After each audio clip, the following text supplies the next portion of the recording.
제자의 사명을 실현하는 교회입니다. 제자의 축복을 누립시다. 축복하는 인생 되기를 주님의 이름으로 축원드립니다.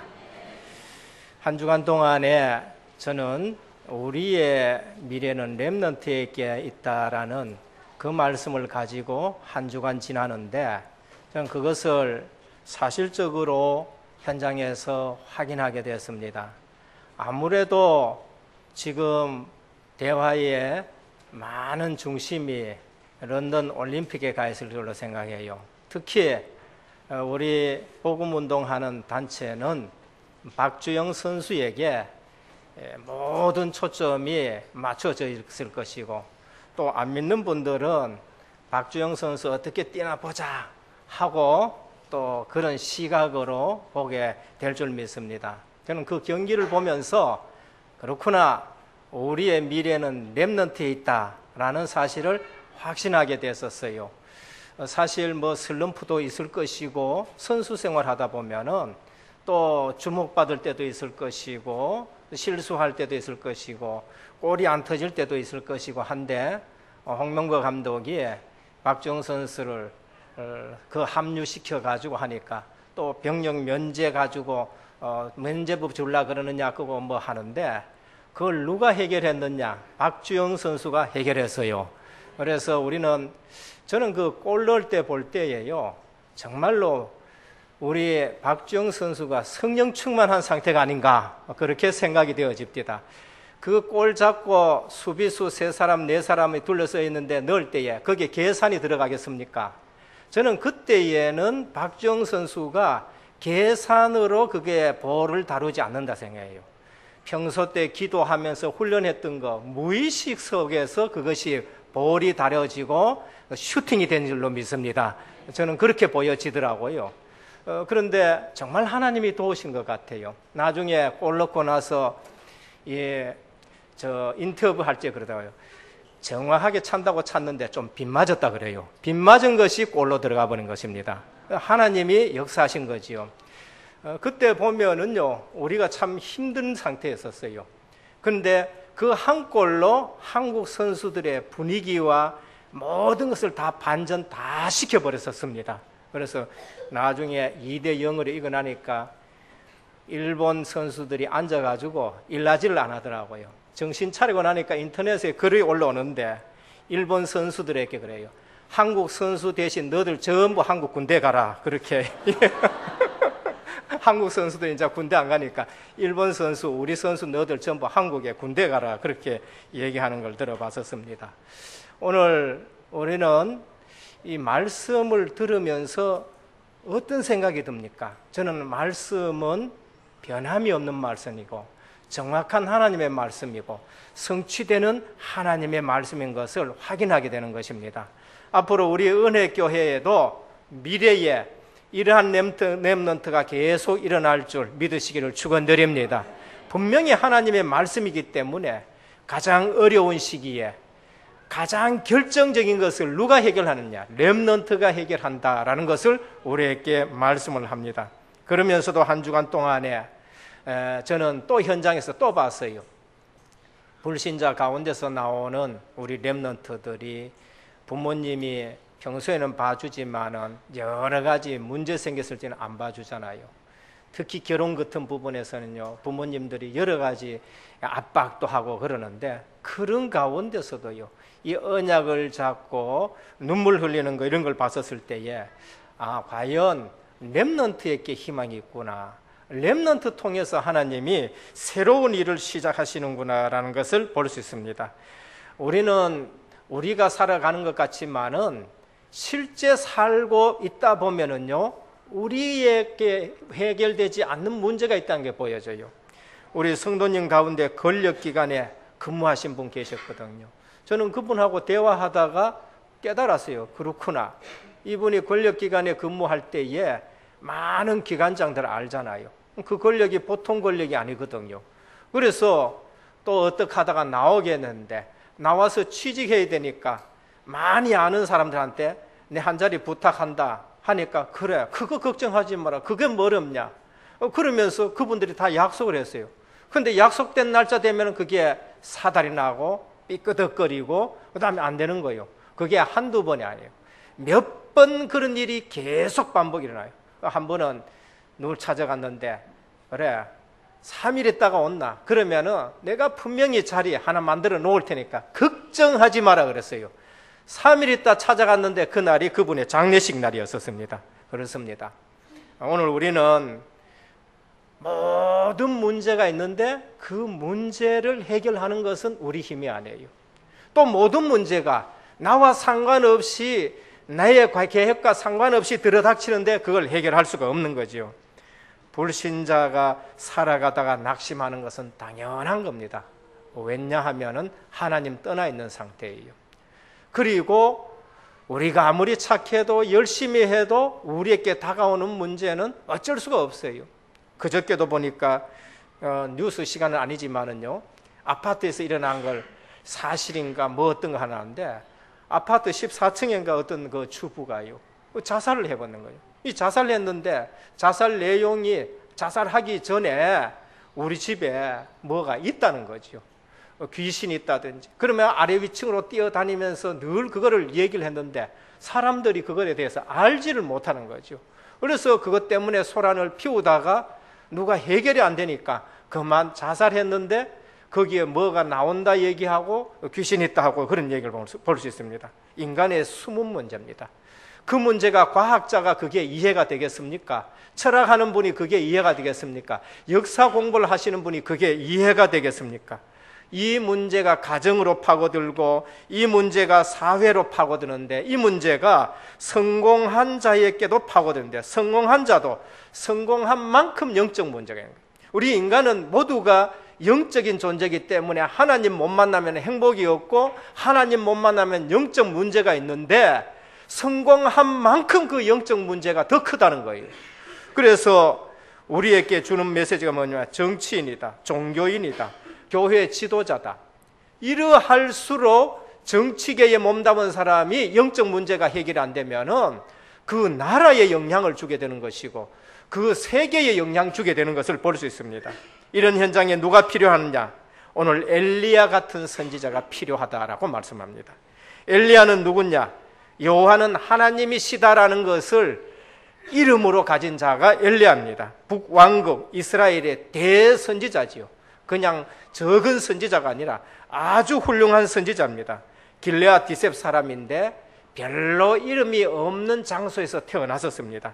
그리고 우리가 아는 엘리사의 스승이요, 가장 북이스라엘 왕국에서 우상을 가장 많이 섬기던 아합과 아하시아 시대에 활동한 선지자인 것입니다.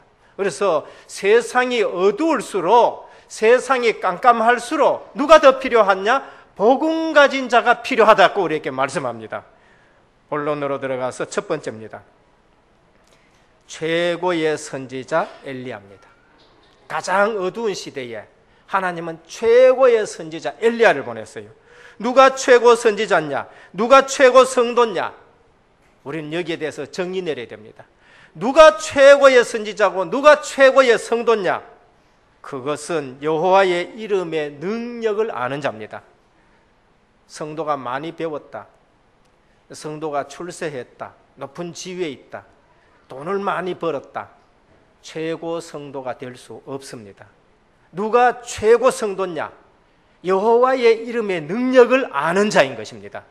누가 최고 선지자냐? 누가 진짜 영적 지도자냐? 여호와의 이름을 가장 잘 알고 그것을 누리는 자예요. 신약으로 말하면 예수 그리스도를 가장 잘 아는 자, 예수 그리스도의 이름의 비밀을 알고 그 능력을 아는 자가 최고 성도인 줄 믿습니다. 엘리야, 여호와의 이름의 능력을 알아요. 엘리야 시대의 아합과 이세벨은 엄청나게 우상 섬겼습니다. 근데 이 사실을 보고 엘리야가 여호와의 이름을 계속 증거합니다. 그래서 오늘 엘리야하고 한판 붙었지요. 그것이 바로 갈멜산의 대결인 것입니다. 그래서 엘리야는 여호와의 이름으로 가뭄을 예언했고 여호와의 이름으로 비가 오게 했는 것입니다. 여러분, 재앙과 저주가 언제 옵니까? 우상 섬길 때에 재앙과 저주가 와요. 나는 교회 다니는데 뭐 불신자 같으면 우상 섬기는 거 우리가 알잖아요. 뭐 생명도 없는데 거기다가 무조건 복을 달라 그러잖아요. 무조건 복을 달라 그러고, 그게 우상이거든요. 하나님 아닌 것에다가 생명을 걸고 복을 달라고 비는 거, 그게 우상이단 말이에요. 그런데 우리는 우상 섬기, 우리의 우상이 뭡니까? 성경에서 말합니다. 우리의 우상은 탐심이라 그래요. 하나님 말씀 아닌 거, 하나님의 약속이 아닌 거, 내 욕심 가지고 하나님 앞에 계속 도전한다. 그게 우상이에요. 골로새 3장 5절에 보면은 우상은 곧 탐심이니라. 탐심이 곧 우상 숭배라. 그렇게 말했습니다. 오늘 엘리야는요, 여호와의 이름의 능력을 알고 비가 오지 않고, 왜? 그 땅에 재앙이 임하는 거죠. 엘리야는 사르밧 과부 집에 기적을 일으켰습니다.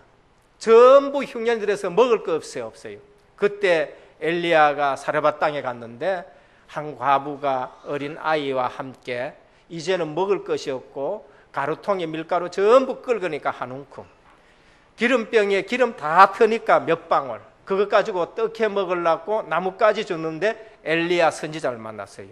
이때 엘리야 선지자가 뭐라고 합니까? 너 떡 굽는 거 그거 하나 내게 가져오라 그럽니다. 야소하기가 그지없지요. 그리고 뭡니까? 인정 없는 선지자로 보인 것입니다. 그런데 이 여인이요, 이 선지자의 말을 믿어버려요. 그래서 엘리야께 갖다 줬는데 엘리야가 먹고 그 집에 축복을 합니다. 가루통에 가루가 떨어지지 않을 것이다. 기름병에 기름이 떨어지지 아니할 것이다. 여호와의 이름에 축복을 알고 있는 분이 엘리야 선지자였었습니다.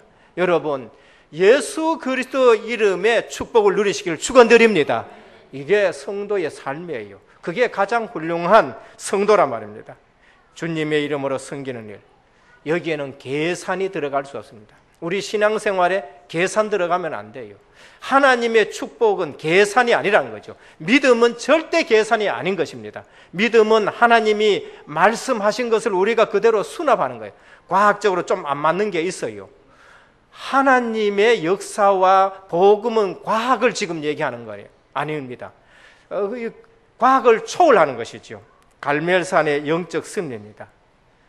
아합 왕이 이제는 모든 것을 보게 되는 거죠. 그래서 엘리야가 아합 왕 앞에 가가지고 그럽니다. 당신들이 섬기는 바알 선지자 전부 모아라. 그들이 섬기는 신이 참신인가? 아니면 내가 섬기는 신이 참 여호와 신이 참신인가? 내가 오늘 대결하고 보여주겠다 그래요.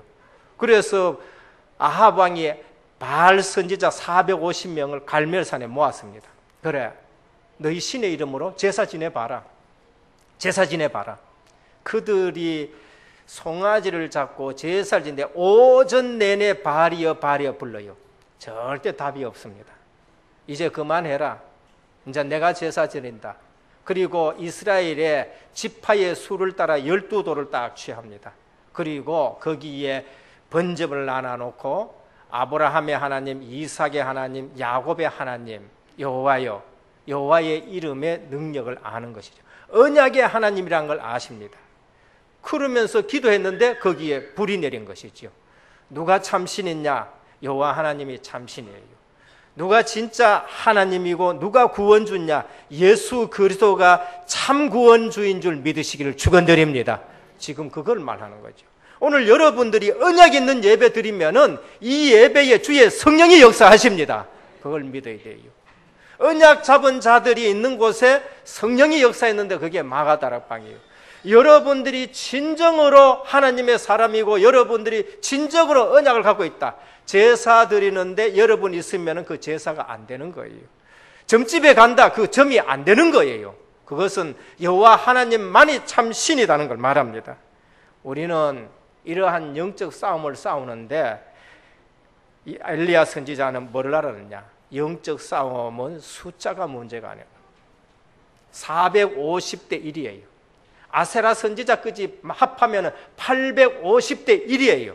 영적 싸움에는 숫자가 문제가 아닌 겁니다. 850명이라도 참 하나님 알고 예수 그리스도의 비밀 아는 자면은 그 사람들이 당할 수가 없다는 것을 우리에게 말씀을 합니다. 그래서 영적 싸움은 사람 숫자에 관계없다. 안 사람이 누구지요? 다윗이에요. 골리앗 엄청난 장군이 나타났어요. 그 배후에 블레셋 군대 많이 있어요. 진짜 싸우는 사람은 이스라엘 군대 아니고 누구냐? 여호와가 누군지 아는 분. 다윗 혼자 나가서 싸우는데 이긴단 말이에요. 모세. 전 애굽의 군대하고 여호와의 이름이 누군지 아는 모세 한 사람이 갔는데 애굽에 절대 해결되지 않는 문제가 해결된 겁니다. 여러분, 여호와의 이름, 예수 그리스도의 이름, 이 사실 아는 한 명만 있어도 교회는 살 줄 믿습니다. 한 명만 있어도 한국 교회는 살아요. 누구? 주기철 목사님이에요. 한국교회 모든 교역자, 모든 총회들이 다 일본 신사 앞에 절했는데 주기철 목사님은 절 안 했어요. 왜? 일본에 많은 군대들이 있지만은 주기철 목사님을 이기지 못했어요. 주기철 목사님은 붙들렀고 순사가 왔었습니다. 잡아간다 그렇게 얘기했습니다. 그래, 나를 붙잡아가는 것은 네 임무고 설교하는 것은 내 사명이다 그렇게 말했습니다. 나를 붙잡아간다, 그건 너의 임무다. 그러나 오늘 내가 설교하는 것은 내 사명이다 하면서 일사각오를 말씀드렸습니다. 아하시야 왕과 대결했습니다. 여호와의 이름으로 치유의 능력이 있다는 걸 말했어요. 이 아하시야 왕이 우상 섬기는 자잖아요. 그래서 어디에 물어가느냐? 내가 아픈데 이게 나을 건지 죽을 병인지 바알세불에게 가가 물어보라 그래요. 이때 엘리야가 가서 그랬습니다. 이스라엘에 하나님이 없느냐? 네가 어찌 바알세불에게 묻느냐? 그렇게 말씀했죠. 이 말은 무엇이냐? 여호와의 이름은 치료하시는 이름이다 라는 겁니다. 오늘 우리가 예수 그리스도의 이름을 부를 때마다 우리에게 치유의 역사가 나타나기를 축원드립니다. 예수 이름은 치유하는 능력이에요. 하나님이 이스라엘 백성을 구원하고 나서는 출애굽기 15장 26절에 이렇게 말씀합니다. 나는 너희를 치료하는 여호와라. 나는 너희를 치료하는 여호와라. 우리의 인간은요, 어디부터 치유됐냐? 영적 치유가 되어야 돼요.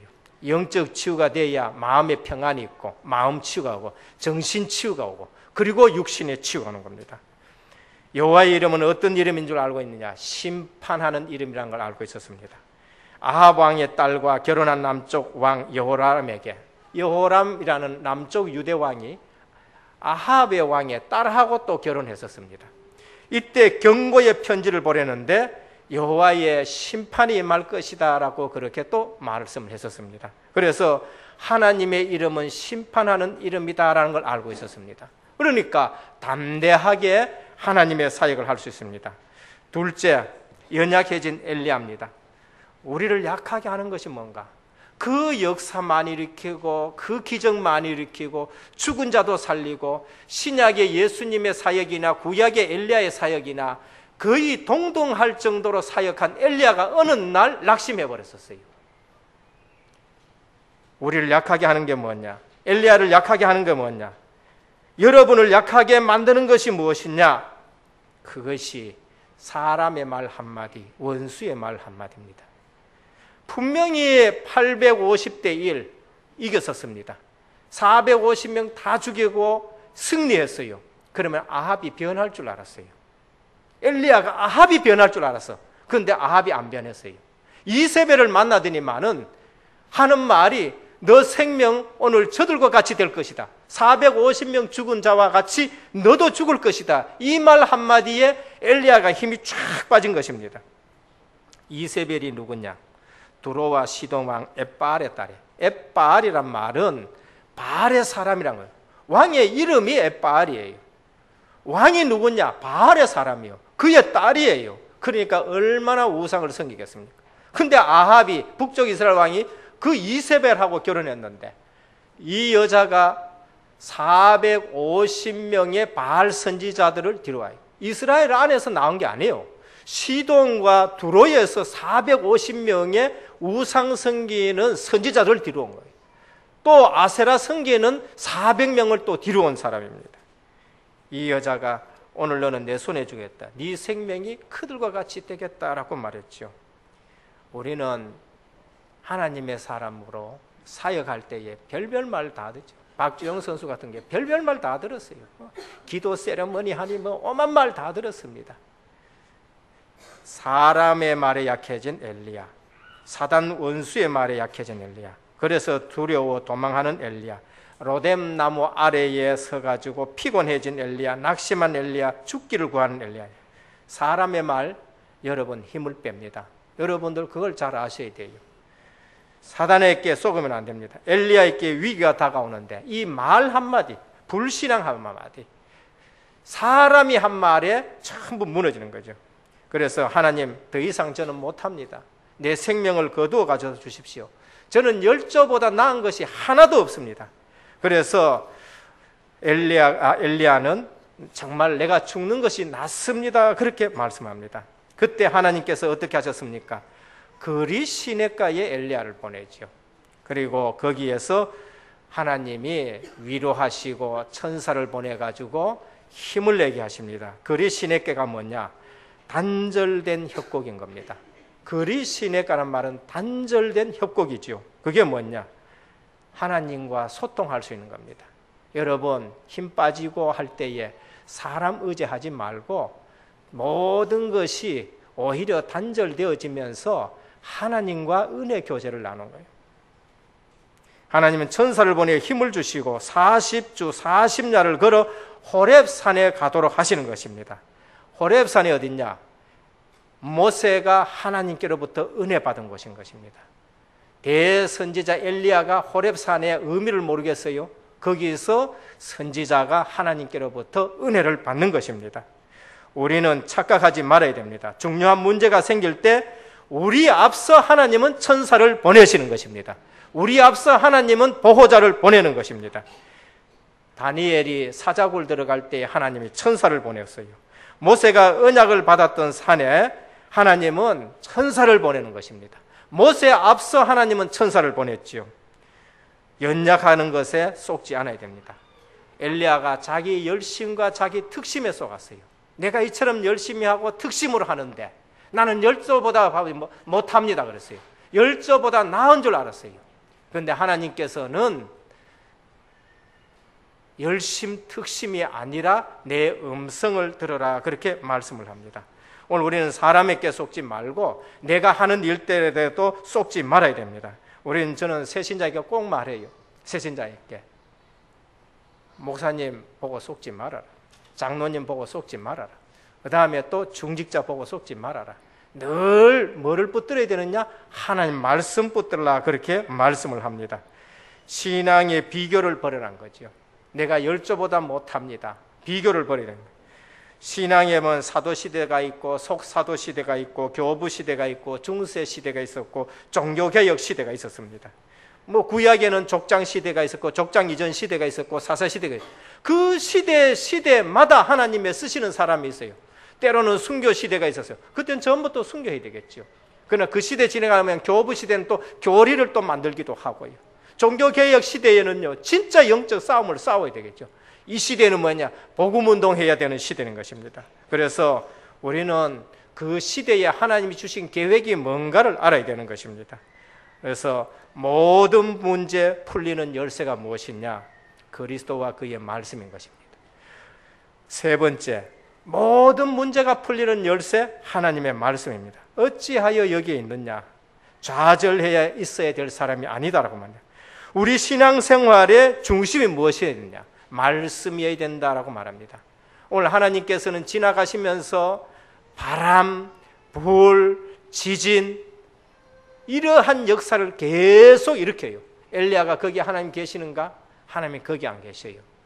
다 지나간 이후에 하나님의 세미한 음성이 들려지는 겁니다. 우리 신앙생활 강한 바람 가운데, 지진, 불 가운데, 그것이 역사 이런 것이 문제가 아니라 세미한 하나님의 음성입니다. 우리 신앙생활의 가장 중요한 것은 하나님이 내게 뭘 말씀하시는가? 하나님의 음성을 들어야 되죠. 하나님은 말씀하십니다. 하사엘에게 가서 기름을 부어라. 그리고 그를 왕으로 삼으라 그렇게 말씀하십니다. 하사엘이 누구냐? 이방 왕인 겁니다. 다메섹 이방 왕. 여러분, 이방 왕도 누가 세우고 폐하느냐? 하나님이 하신다는 말입니다.